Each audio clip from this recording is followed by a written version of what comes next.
Hi, everyone, and welcome to our next musical jewel box with the Chamber Orchestra of Philadelphia. I'm here with our guest violin soloist, Elena Urioste, who will be joining us in the spring to play Vaughan Williams' The Lark Ascending. And we've got a great program today talking to her about her other works and solo career and her Philadelphia origins and English composers. So I probably should have saved my gin and tonic from last week for this week, but I guess there's other weeks to enjoy that in if we're really going to get British with it. But so welcome, Elena. And how are you doing today? I'm good, thank you. I'm actually in London, and had I known that it was gin and tonic time, I would have come prepared as well. It's a beautiful drink. Well, excellent. So you're in London now, and what brings you to London? And you were originally from Philadelphia, weren't you? Yes, I grew up in a suburb of Philadelphia called North Wales. Spent my whole kind of pre-college time commuting in and out of the city. I went to youth orchestra at Temple Music Prep in the city and had my lessons there. And then I went to Curtis. So I the first part of my life from age 5 to I guess 22 was very much Philadelphia based. Then I spent 10 years in New York City. Then I moved back to Philly after kind of fighting off the impulse to do so for years. But eventually, my desire to have a washing machine inside my apartment won out. So I came back to Philly, and it was just the best decision. It's such an amazing city, and it has grown so much even from the time between I left Curtis and when I moved back. And now I split my time actually between Philadelphia and London. I married a British pianist who I suspect will pop up in this interview more than once. So we split our time between the States and England. But I have been in London since the middle of June. It's really boring, but I'm amidst some UK spouse visa application holdups, obviously due to the pandemic. So I haven't been able to travel out of the UK since June 16th. So that's where I am right now. So we can get into something a little more musical now, and you have this collaboration you do with your husband, and you created a little YouTube channel. Well, you have a YouTube channel, and you have this series on your YouTube channel that we're going to source from to get these performances. Do you want to describe your inspirations behind this little project? Absolutely. So to add to all of the travel madness, um, I was, well, actually, because of the aforementioned visa saga, I started off my march in the States thinking that I would be there throughout the spring, applying for my UK spouse visa, which would mean that I couldn't leave the US. I would have to give up my passport. So I had to be in the States. Tom, my husband, was actually right before, peak lockdown hit. He was giving concerts in India, of all places. When it seemed like, that was about to go south. I was like, please cut your trip short, get on a plane home to the UK, and then please come over to Philadelphia. So he managed to fly into the States just under the wire, like right maybe 6 hours before the travel ban started. So he got to the US just in time. And in his very hazy, jet lagged state, having, both of us having seen all of our calendars, our diaries wiped clean, everything was canceled. We had no work, we were unemployed. He jet laggedly said, well, why don't we put out a music video every day for as long as we're in lockdown? Obviously, like having no idea how long lockdown would be. And I was like, yeah, cool, let's do that. Why don't we ask people what they want to hear? So we made it like a request-based thing. We sent out notifications on all of our social media channels, asking for people to write in with suggestions, and not just classical. Because Tom is an amazing composer and arranger. We were like, anything is fair game. What do you want us to play for you? So we got all manner of requests from the more standard, Mozart, Beethoven, Messiaen, to Baby Shark, some George Michael, Bruno Mars, nursery rhymes. Like, it got really weird. So yeah, I've blabbered on about it, but it took up like 3 months of our lives. Well, So right. I mean, it's clearly a very passionate project, and there's so many fun videos. We're only going to watch two of them or sections of two of them today, but in case anyone wants to dig in deeper, there are 88 of them, and so yeah, you can go. sorry. Right, And I just realized I didn't even tell you the name of it. So we called it hashtag Urioste Jukebox. Urioste being a kind of portmanteau of both of our names, Urioste and Poster, which don't seem like they have a lot in common, but they actually have a lot of letters in common. So Urioste, and then Jukebox, just because the idea was, you know, feed in a quarter or not, get your song played. So yeah, kind of like a nod to an old timey way of listening to music. it's really adorable. So let's take a listen to an Elgar violin sonata from the Urioste Jukebox.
incredible. So that was Sir Edward Elgar's Violin Sonata. It was the third movement of that sonata. What made you choose the third movement? Was that specifically requested, or do you happen to have a fun memories of an allegro? Is it allegro non troppo? I can't remember whether I think the Elgar Sonata was requested, and while I would have probably pulled for the second movement because I think it's just one of the most special movements with its sort of Spanish flair, and it goes to such unexpected places. But maybe we had played a bunch of slow things in a row, so we thought we should do something a little more upbeat. But honestly, I can't quite remember why we picked the third one. But the third movement is rather special in that Elgar dedicated the whole sonata to a dear family friend, and he sent the manuscript off to her. I believe she wrote back, but by the time Elgar had replied, she had passed away. So actually, as a tribute to her memory, he embedded a bit of the second movement theme in the coda of the third movement. So it's quite a special tribute to a friend. And as I'm sure everyone knows, Elgar was quite fond of his puzzles and his enigmas and little quotes and secrets. So it's always such a powerful moment coming to that spot in the sonata, thinking about his relationship with his friend and just how he wove her into it, as he so often does with his pieces. Yeah, and Elgar is such I think Elgar's has an interesting position in English music because he's the end of the 19th century, and in a lot of ways he kind of feels to me like the last bit of this high decorated, grandiose, guilt-ridden, stiff upper lip kind of English empire thing, and the composers that come after Elgar, there's this like change that happens in their style. Well, I mean, of course, it's just the 20th century taking root, leading from the 19th and the 20th century. But so you've played a lot of English composers and a lot of pieces specifically for the violin, and we're going to get into some Vaughan Williams because you're playing Vaughan Williams with us. Yes. But so tell us a little bit about Elgar's violin concerto, and how does it feel? How does it feel to play in its? Because if I recall, it's kind of a big ordeal. Yeah, it feels tiring. No, I'm kidding. It's actually one of my favorite pieces in the world, so much so that I have wait. There. You can't see because of my light. I'm trying to find the camera so I look like a freak. Oh, there it is. I think that sorry, I have a tattoo on my arm of sorry for that like weird arm model moment. I have a tattoo on my arm of the main theme of the Elgar Violin Concerto, specifically when it comes back in the third movement, right before the coda. It's a piece that means a tremendous amount to me for all sorts of reasons that would take longer than we have to explain. But the Elgar Violin Concerto is really a piece that's cropped up a lot throughout my life. I first learned it when I was a student at the Curtis Institute with my dear, dear, dear, dear mentor, Joseph Silverstein, who assured me that once I heard it for the first time, because I hadn't heard it until I went to Curtis, when I would hear it for the first time, he assured me it would be like a drug. You're just going to keep coming back. And sure enough, I did. I wanted to learn it immediately. At the time, and I probably even still, it's one of the most technically demanding pieces I had and have ever played. It's just so, the passage work isn't sequential in the way that it is in a lot of other, big romantic violin concertos like Tchaikovsky or even Sibelius. It's quite kind of like slithery and very awkward. It is over 50 minutes long, so stamina is a huge thing to grapple with in that piece. But I just fell in love with it immediately. I loved all of the secrets and winks and sighs and whispers that he writes with. He put yet another puzzle into this piece. I loved the dedication of the concerto, which is in Spanish. It's aquí está encerrada el alma de ... We think there's speculation that it was this woman that he was in love with named Alice. His wife is named Alice, but this is other Alice. And people think that the second theme of the first movement is her theme, the windflower theme. So it just there's so much love in this piece, and yeah, and it of course makes me feel quite close to Mr. Silverstein, to Joey, and yeah, it's just a piece that allows me to feel like however far I travel, I can find my way home, as the musical material does in the piece itself. You know, it starts off with one thing, travels for like 48 minutes, and then it finds its way home. So that's what my tattoo means also. Sorry, Mom. She hates the tattoo. And I know she's watching. So yeah, that's my love affair with the Elgar Violin Concerto. And really all of Elgar's music. Oh, that's incredible. I apparently I need to dive into the Elgar Violin Concerto a bit more than just when you get to the end of your grad degree and they say, now tell me of this 6 measures which composer you think it is, and you're going, oh, it's not in German, it's not in French, it must be Elgar. So something a little bit more than that. That sounds incredible. But taking on from Elgar and going over the Rubicon into the 20th century here, into some Vaughan Williams, because it's Vaughan Williams that you're playing with us, and Vaughan Williams comes from this same world as Elgar. In fact, I think I wrote down his teachers were Perry and Stanford. Yeah, I mean, these great, massive English cathedral composers who, like, I mean, Perry, the Queen still enters Westminster Abbey to Perry. I mean, this is like, these are massive imperial kind of ideas. And Vaughan Williams comes from this, but he also traveled around the country collecting folk songs. And this has this huge change that it has on his musical style and his voice and the way he created this English sound just by going to towns. And the Lark Ascending has a lot of that in there. How does it feel to, you said like playing this 50-minute thing is a lot and it inspires so much. How does that compare to the Lark Ascending? It's only 14 to 16 minutes long. It's, I imagine, significantly less technically difficult, but full of such, I don't know, a kind of a hushed sentimentality to it that flows around itself. Definitely. I mean, the Lark Ascending is not without its challenges. I happen to love playing quietly. In fact, I vastly prefer it to playing loudly. So I quite enjoy exploring the more intimate world that the Lark Ascending provides. Intonation, I would say, can be quite tricky, just because there are so many open harmonies. There's a lot of fifths and fourths. The violin has double stops that are quite exposed.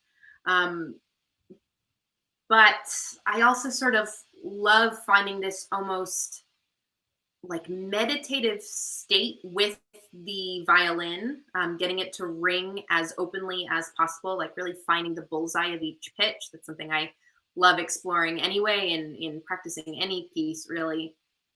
And then I just love kind of like sinking into the harmonies, which are so open and pure.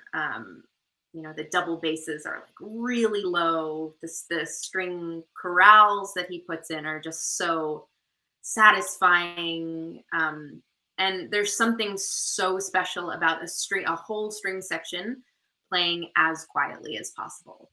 And then just sort of like floating and fluttering about that.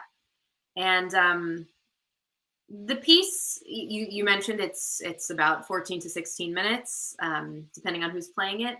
But there is quite a lot of different material. It begins and ends with 2 extended cadenzas for the solo violin.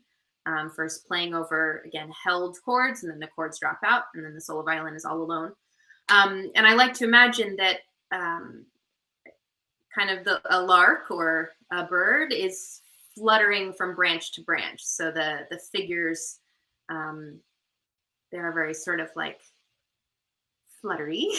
And then, it lands on this branch and then lands on this branch and then swoops around and lands somewhere higher. So that's quite fun to play with. But just also, Von Williams wrote the material so clearly. Like every single rhythm is perfectly written, and actually you don't have to do that much in the way of, you know, making it a cadenza in the sense that you have to like invent your own stuff. It's all in the material. He was so clear, and I just love that kind of writing where the composer's intentions are so thoroughly expressed in the writing. And then the material moves into this gorgeous folk song, as you mentioned, sort of like a Sicilian rhythm, very lilting. The middle section in particular is so open and folksy, a bit more rustic. The winds are very involved. The triangle comes in. That's always fun. And then gradually it winds back to a reprise of the Sicilian, the more rocking figures, and then again the lark ascends. The lark descending would be quite a bit more depressing of a piece. Ascends into the heavens, and I think one of my favorite things about playing the Lark Ascending is the moment that happens as soon as I'm done. Like with any hope, I've controlled my bow enough to kind of winnow the sound away to nothing. And then that moment of silence surrounding the last super duper duper high notes, it always feels so full. And it's just something that it's quite magical and always gives me goosebumps. And that's something I'm very much looking forward to doing in front of people, which obviously, the audience is such an integral part of performance, and it's just not the same doing these things in front of your iPhone. So I cannot wait. So we've got one more Urioste jukebox that we have that we can close out our time with here. And continuing on this English composer idea and this kind of English folk song idea, I think one of them is an Irish folk song. I suppose probably important to keep those distinctions separate with all the Irish men I've met in my life. But so we have one very well-known English composer in this selection and one significantly less well-known English composer in this section. Could you tell us a bit about this performance? So this is a sort of medley that Tom put together. We did a lot of medleys over the course of our jukebox series. This is one of the more conservative, I would say. He just married these two folk songs, a lark. Oh my God, it's been so long I can't even remember what it's called. A Lark in the Clear Air. Got it right. Thought I would mix up the words. And the Sally Gardens, Down by the Sally Gardens. And I'm just trying to remember what it felt like to play this, because it's funny going back and revisiting these jukebox videos, because they each denote such a specific time in lockdown, and it feels quite recent, but also like an entirely different world. And actually, I remember now I can remember. We recorded this right after we had gotten off a Zoom call with for the Benedetti Foundation. They were doing all these amazing virtual sessions, this like mass educational event during May. And Tom and I were on a call talking to music students about performance anxiety, and basically anxiety in general, nerves related to playing, to performing, the present, climate. And everyone on the call was just so open-hearted. The tutors giving advice and the students asking questions. Everyone was really allowing themselves to be vulnerable and asking really difficult questions. And we just had this sense that something was shifting within classical music, that people were allowing themselves to, tap into the more taboo subjects, difficult emotions, and really discuss them openly. And I think I a combination of the call and just everything going on in the world in May, I completely broke down on that call.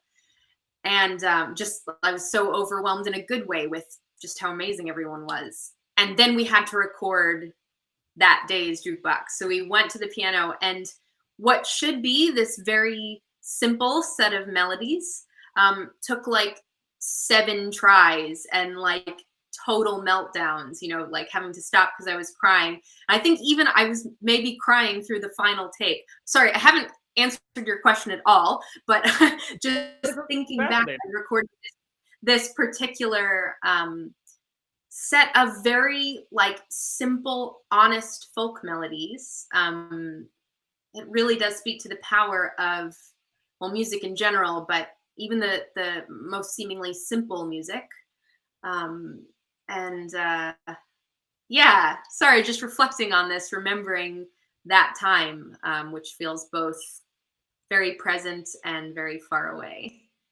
Well, as always, we're so glad that people are tuning in to hear the jewel box as opposed to the jukebox. I didn't even put that together. We've got a jewel box, but you're the jewel. It's really exciting. And so, thank you so much. I can't wait to be back in Philadelphia with the Chamber Orchestra of Philadelphia, who I haven't played with for 10 years. Oh my God. It'll be 10 years. Oh my God. Yeah, I can't wait to see everyone and to be back in Philly playing music, and such a meaningful piece. The Lark Ascending has, like Elgar, traveled with me for quite a long time throughout my life, and I just can't wait to play it with you guys. All right, and with that, let's hear The Lark in the Clear Air and The Sally Gardens.